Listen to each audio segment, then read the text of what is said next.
Let's go ahead and stop this right quick, man. Let's go ahead and get straight into it. I know we got enough people on here to get this thing started. My name is CJ Beatty. I go by the baseball and softball motivator, hence why you see the letters TSM and the letters TBM on my shirt. I'm internationally known as the baseball and softball motivator. Quick rundown for the ones that don't know. I got drafted by the St. Louis Cardinals and former pro scout of the St. Louis Cardinals, former assistant hitting coach in the minor leagues with the St. Louis Cardinals as well. Right now, I travel around the world delivering powerful messages to young up-and-coming prospects, corporate companies, elementary schools. We do the whole nine, and I do music as well. So if you want to add things to your playlist, your baseball playlist, so when this pandemic is over, you'll be ready. Add your boy Beatty, CJ Beatty. Add me. Search for me on Spotify. Jam out to all of my baseball music. But I love you. Okay, so what I need for you to do before we get started, I need for you to go get something to write with and something to write on so you can take this information with you. Don't ever chance things to memory, okay? I don't want you to chance anything to memory that I tell you today on this live talk. It's going to be quick. We're not going to be before you long, so you got to make sure you pay attention, all right? Thank you for tuning in. If you was with me last week when I did it, thank you. Look at you. Look at you. This is number 2 for you. Stay with it. You'll be a TBM fam OG, TSM fam OG soon. Stay with me. Stay with me. But go get something to write with and something to write on, and let's get this live talk started. Okay, I'll give you about 10 seconds.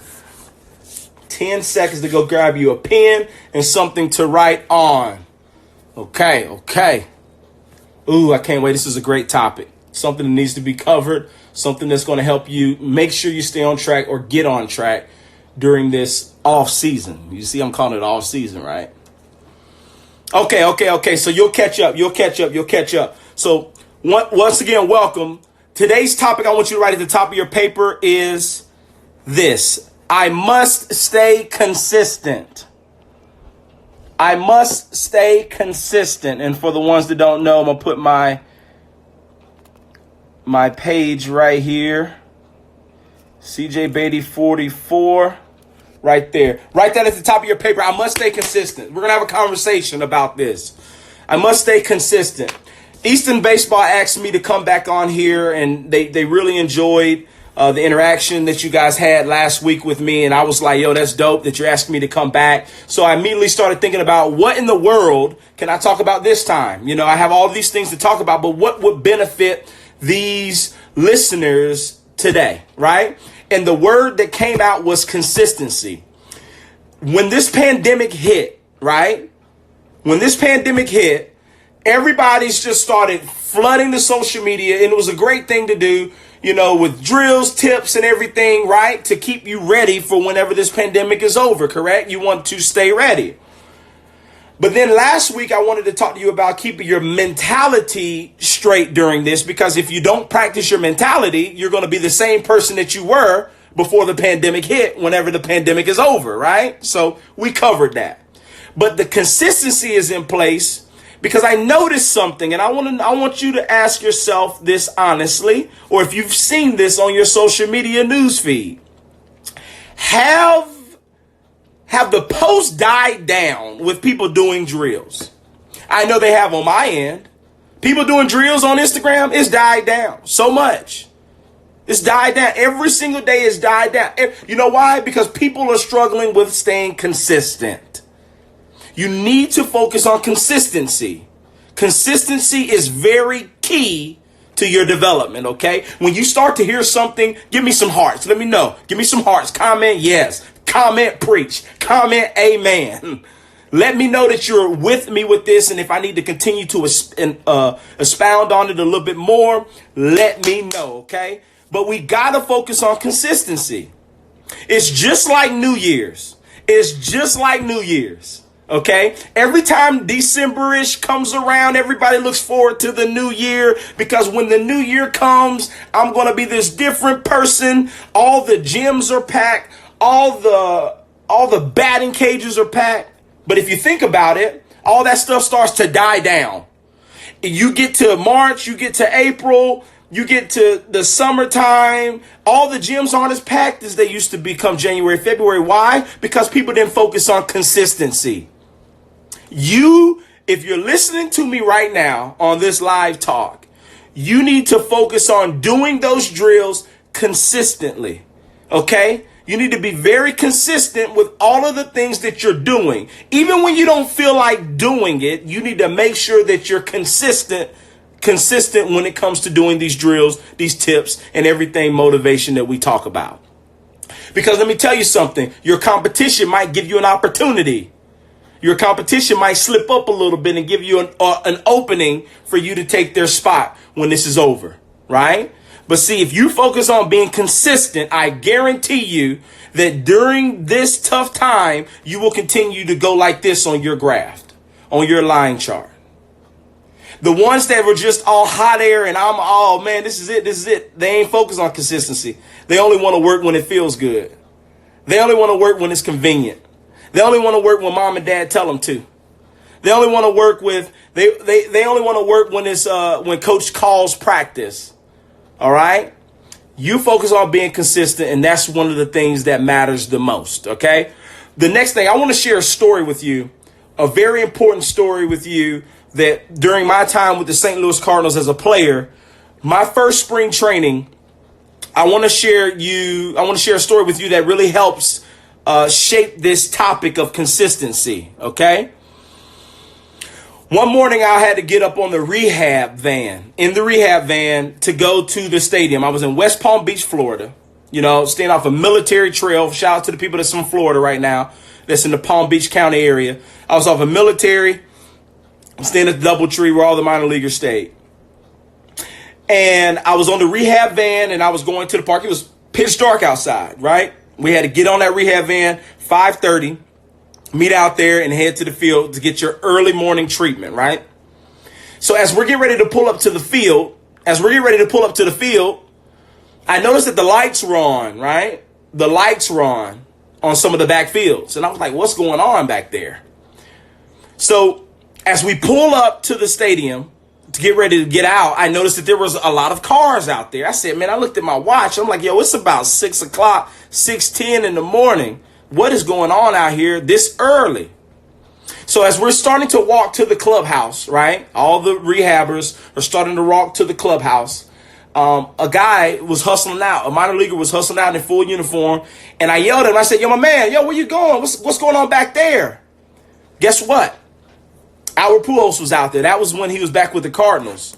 Albert Pujols was out there on the backfields getting some work in the cages away from everybody else. Now, there was a lot of cars out there because sports writers and important people and personnel and everybody was out there watching him work out.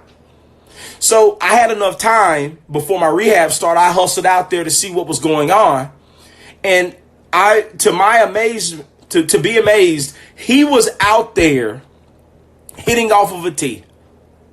He was out there hitting off of a tee, and people were just watching him countlessly take swings and swings and swings, consistently hitting off of a tee. I'm telling you, you have to make sure you stay consistent. When he came in and he spoke to the minor leaguers that year in spring training, one of the things that he talked about is he worked consistently. Even when his body didn't feel like it, Albert Pujols, the machine, was working consistently. So make sure you work consistently. Make sure that's you. I hope you're inspired by that story to say, no matter how I feel, I'm going to do something today. You got to win today. Don't do nothing. Do something. I guarantee you after you do something, you'll feel better than the people that did nothing. All right? Stay ahead of your competition. Always think that your competition is working when you're not. So keep that in the forefront. All right? The last thing that I wanted to bring to the attention today is taking advantage of tee work. I remember growing up, I freaking hated hitting off the tee. I really did. I hated hitting off of the tee. Why? Because I couldn't see where the ball was going. I was in the cage or I was hitting into a net. I was like, man, this sucks, man. I want to try to drop bombs. I can't really see. But when I got to pro ball is when I understood the importance of hitting off of a tee. If I knew what I knew then, if I knew that back then, when I was a young kid growing up, middle school, high school player, man, where will my swing be? Let me educate you guys and girls, if you're on here right now, about the importance of hitting off of a tee. A tee might not be the sexiest thing to do, but a tee will help you build your swing. Like hitting off of a tee will help you build your swing. Hitting off of a tee, every swing you take off of a tee, you're building a better swing if you're doing it correctly. All right? How many times are you in the games and it's a 2-0 count? It's a 2-0 count. You know a fastball's coming, right? And then now here comes Mr. Fastball, and you miss it because maybe you kind of dropped a little bit. See, the people that don't miss those pitches are the great hitters, are the elite hitters. The ones that's trained that swing over and over again, train that swing so when mistakes come or when that fastball comes or that pitch that they're looking for comes, they don't miss it. The tee helps you build the swing. Okay? I know the tee might not be the best thing, but learn to hit off of the tee. There's so many different drills you can do off of the tee. It's not just put the ball. It kills me when I see young players only work off of the tee by putting the tee right down the middle and just hitting the ball with no intentions on getting better. They're just hitting the ball. And they're like, see, this is boring. Well, it's not. It's only boring because you don't even know how to use it. You can work on low pitches, low and outside.